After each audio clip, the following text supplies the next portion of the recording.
దానికి మీరెందుకు చెప్పడం ఏంటి మీ అభ్యంతరం ఏంటండి దామోదర్ గారు? కాదండి, బీజేపీ గత కొద్ది రోజులుగా కొన్ని యాప్లు తీసుకొచ్చింది. ఆధార్ యాప్ తీసుకొచ్చింది. విపక్షం ఏమన్నా ఒక మాట అన్నామా? అనలేదు కదా. ఉమంగ్ యాప్ తీసుకొచ్చింది. ఏమన్నా మేము మాట్లాడినామా? మాట్లాడలేదు. డిజి యాత్ర అన్నారు, మేము ఏమన్నా మాట్లాడినామా? మాట్లాడలేదు.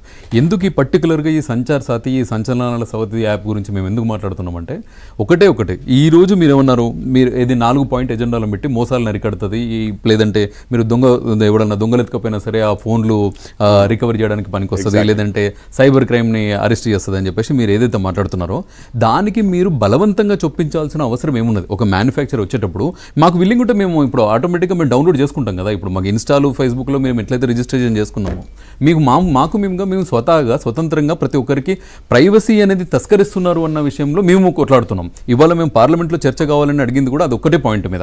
ఇప్పుడు మేము డౌన్లోడ్ చేసుకుంటాం, యాప్ డౌన్లోడ్ చేసుకుంటే అది మా ఇష్టానుసారం. ఒకవేళ మేము డౌన్లోడ్ చేసుకుంటాం, లేదంటే లేదు. కానీ వీరు ఏం చేస్తున్నారు, ప్రతి మ్యానుఫ్యాక్చరరు ఎవరైతే ఉన్నారో మ్యానుఫ్యాక్చరర్స్ అన్ని irrespective of rate of the phone, సరే చిన్న ఫోన్ అయినా సరే పెద్ద ఫోన్ అయినా సరే ప్రతి ఫోన్కి సంచార్ సాథి ఈ యాప్ను ఖచ్చితంగా ఇన్స్టాల్ చేయమని చెప్తున్నారు.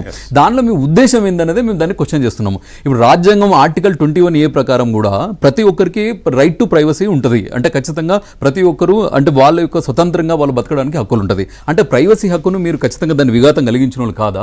లేదంటే ఇప్పుడు ఒక్కసారి మీ యాప్ మాకు దీనిలో చేస్తున్నారంటే ఇప్పుడు మాకున్న డౌట్లు కూడా మాకున్నాయి. అంటే మీరు మొత్తం మా డేటాను యాక్సెస్ చేస్తారేమో. ఇప్పుడు బీహార్లో కదా 200 పై చిలుకు మెజారిటీతో గెలిచినట్టు ఎవడు ఏ సైడ్ పోతున్నాడు, ఏ పార్టీ సైడ్ పోతున్నాడు, పార్టీల డిస్కషన్ జరుగుతాయి, ఫోటోలు ఉంటాయి, లేదంటే తదితర ట్రాన్సాక్షన్స్ ఉంటాయి, వ్యాపారానికి సంబంధించిన లావాదేవీలు ఉంటాయి. సో ఇవన్నిటిని మీరు క్లోజ్గా మానిటర్ చేసి మొత్తం భారతదేశాన్ని నార్త్ కొరియా వైపు వీళ్ళు ప్రయాణించడానికి ప్రయత్నిస్తున్నారు. అంటే రేపన్నాడు ఇప్పుడు దీనిలో వీళ్ళ ఎజెండా లాంగ్ టర్మ్ ఎజెండా ఏంటంటే ఇప్పుడున్న రేషన్ కార్డులు కావచ్చు, వీళ్ళకున్న అనుమానాలు చాలా ఎక్కువ ఉంటాయి కదా. లేదంటే ముస్లింలకు సంబంధించినవి కావచ్చు, లేదంటే వీళ్ళు రోహింగ్యాలు ఉన్నారన్న పేరుతో ముస్లింలను దెబ్బ కొట్టడానికి కావచ్చు, లేదంటే వాళ్ళని పట్టుకోవడానికి కావచ్చు, ఎన్నో రకాలుగా వీళ్ళు చాలా కుతంత్రంగా ఓన్లీ బీజేపీ పార్టీ మాత్రమే ఉండాలి అన్న ఉద్దేశంతో పార్టీ పరంగా వీళ్ళు దీనికోసం పన్నాగం పన్ని దీన్ని తీసుకొచ్చి పెట్టినారే తప్ప దీనిలో ప్రజలకు నిజంగా ఉపయోగం అంటే ఇప్పుడు IMEI నెంబర్ లేవా? అంటే ఇప్పుడు దీనికి ఫోన్లు ట్రాకింగ్ అయితే లేవా? ఇప్పుడు బాజాప్తా అవుతున్నాయి. మొన్న కూడా హైదరాబాద్ పోలీస్ చెప్పింది కదా, మేము 40,000 మొబైల్ ఫోన్స్ను మేము రికవరీ చేసినామని చెప్పినాం కదా. సో అట్లా అది ఇప్పుడు అన్ని వీళ్ళు ఏదైతే చెప్పినా వాళ్ళు ఇంకో మాట చెప్పారు, బ్లాక్ స్టోలెన్ హ్యాండ్సెట్ అంట.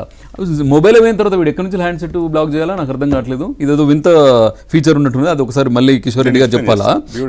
అయితే ఇంకొకటి మేము చెప్తున్నది ఏంటంటే మమ్మల్ని మా ప్రైవసీని మీరు దొంగలించడమే కాకుండా మేము ఏం చేస్తున్నామో మీరు చూస్తున్నారు. మేము ఇలా ఒక జీపే ఎక్కడ కొడుతున్నామంటే మీ దగ్గర ఇన్ఫర్మేషన్ ఉంటుంది. మేము ఒక చిన్న ట్రాన్సాక్షన్ చేస్తున్నామంటే మీ దగ్గర ఇన్ఫర్మేషన్ ఉంటుంది. మేము పలానా మంత్రితోనో ముఖ్యమంత్రితోనో మాట్లాడుతున్నామంటే మీ దగ్గర ఇన్ఫర్మేషన్ ఉంటుంది.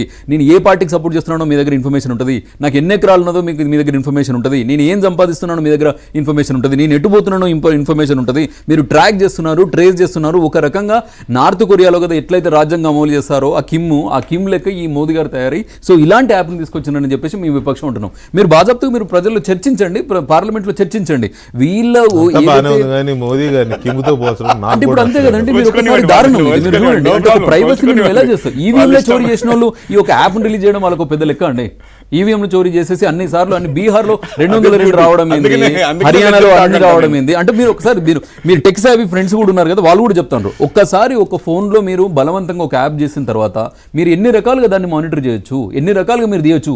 అంటే ప్రజలకున్న సంక్షేమ పథకాలన్నింటినీ రద్దయ్యే ఛాన్సెస్ కూడా ఉన్నాయి. వాళ్ళకు పోయే రైతు బంధువులు రద్దయ్యే ఛాన్స్ ఉన్నాయి. వాళ్ళ ఇంట్లో ఒక్క గవర్నమెంట్ జాబ్ ఉన్నదంటే ప్రజలకు అందే ఫలాలు కూడా కట్ అయ్యే ఛాన్స్ ఉన్నాయి. అంటే వీళ్ళు ఏంది ప్రజలను ఒక రకంగా మభ్యపెట్టి వాళ్ళ దగ్గర దీన్ని యాప్ దానిలో డౌన్లోడ్ చేసుకోమని చెప్పి దానిలో వాళ్ళకున్న సంక్షేమ పథకాలు కట్ చేయాలి. సో వాళ్ళు ఏ పార్టీ వైపుపోతున్నారో మొగ్గుతున్నారో వాళ్ళను మన దారి తిప్పించుకోవాలి. తద్వారా భారతదేశంలో ఇంకో 50 ఏళ్ళు బీజేపీ పార్టీ పరిపాలించాలన్న ఒక దురుద్దేశంతో ఇది తీసుకొచ్చిన యాప్ తప్ప 40 ఏళ్ళు మేమే పాలించాలి బీజేపీ అటువంటి దురుద్దేశం తప్ప ఇంకేం ప్రజలు. ఇప్పుడు మేము ఏం చేస్తున్నాం, బీహార్లో మాకు అంత మంచి మెజారిటీ ఉన్నా కూడా వీళ్ళకి 220 వచ్చినాయి. మేము ఏం చెప్తాం దానికి 202 పైన వచ్చినాయి. సో ఇలాంటివి చేస్తున్నారు. కాబట్టి టెక్నాలజీని ఈవీఎం ఎలాన్ మస్క్ గారు కూడా చెప్పారు, ఈవీఎంలను చోరీ చేయొచ్చు అని చెప్పేసి చాలా మంది చెప్పారు. ఈవెన్ వాళ్ళ ఓన్ సుబ్రహ్మణ్య స్వామి ఎంపీ గారు కూడా అన్నారు. ఇది ఇవాళ కమెంట్ కూడా చేశారు ఎంపీ గారు, ఇది నాట్ కరెక్ట్ అని చెప్పేసి సుబ్రహ్మణ్యం సార్ గారు ట్వీట్ కూడా చేశారు. బీజేపీ నేత గారు ట్వీట్ చేశారు, కావాలంటే నేను చూపిస్తా. అయినా ఎందుకు ఇంత రాజరికపు వ్యవస్థ వీళ్ళు చేయాల్సిన అవసరం ఉన్నది? చర్చించవచ్చు కదా. సరే ఇవాళ నిజంగానే ఈ యాప్ ద్వారా పౌరుల గోప్యత దోచివేయబడుతుందా?